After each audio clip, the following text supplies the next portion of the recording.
Labrīt visiem, kā jūs gulējāt šodien. Fantastisks rīts, bet es domāju, daudzi aizgāja gulēt ar to fantastisko sajūtu, kuru iedeva mums Latvijas 3-3 basketbola izlase. Kaspāru uzvaru pret Amerikas Savienotajām valstīm 21-19, atspēlējoties no 15-19 spēles beigās. Vienkārši neticamā veidā, un bravo, Džeki turpina perfekti 4-0 jau.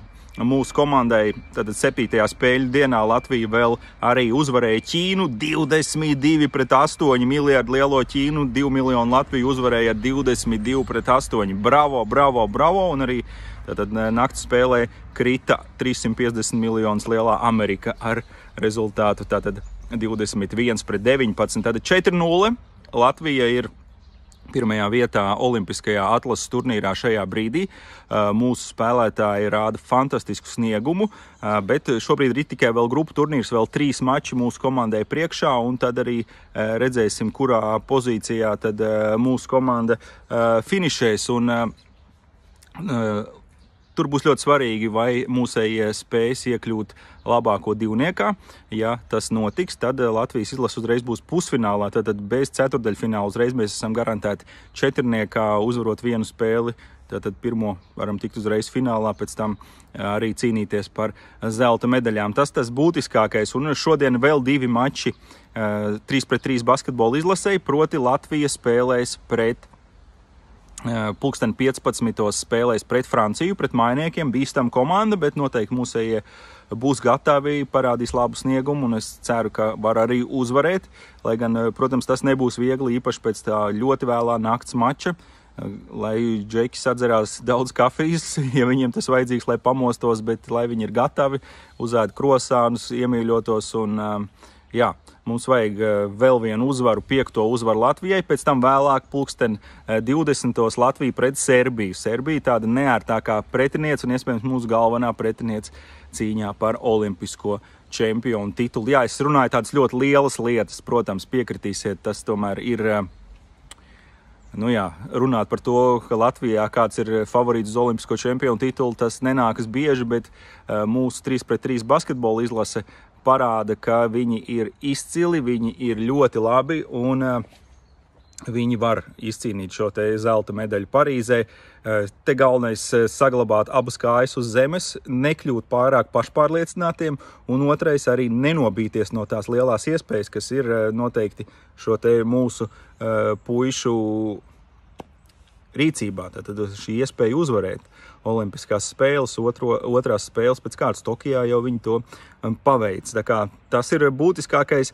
Un vēl šodien divas ļoti brīnišķīgas, jaunas, skaistas, meistarīgas, talantīgas meitenes dosies uz starta vieglatlētikā. Jā, sporta karaliene arī sāks Stade de France stadionā Parīzē. Latvija pirmajā dienā ar 2 atlētiem pārstāvēta vieglatlētikas stadionu sacensībās, proti mūsu lieliskā Agate Caune, valmieriete, talantīgā 5000 metru skrējēja ap 19. aizvadīs pirmo priekšskrējienu 5000 metros, lai viņai veicas, cerams, ka ir vesela, labā fiziskā un psiholoģiskā formā, noskaņojumā, un lai viņai sanāk tālāk. Ļoti svarīgi būtu pārvarēt priekšskrējienu un tik tālāk. Un tāpat ap 19.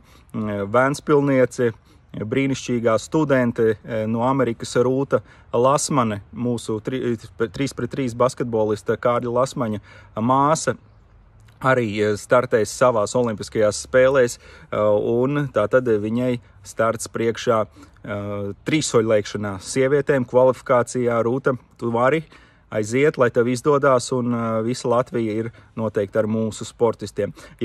Šodien tātad ir 8.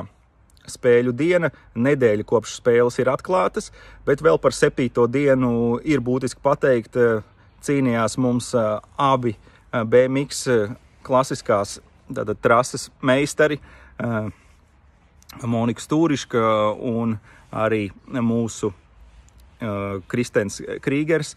Diemžēl neviens nepārvarēja priekšsacīkšu barjeru, pusfinālos neiekļuva, abi diemžēl krita. Cerams, ka bez nopietniem savainojumiem pagaidām nav par to informācija, tuvākajās dienās iespējams būs, bet katrā ziņā viņi cīnījās, atdeva visu, ko varēja.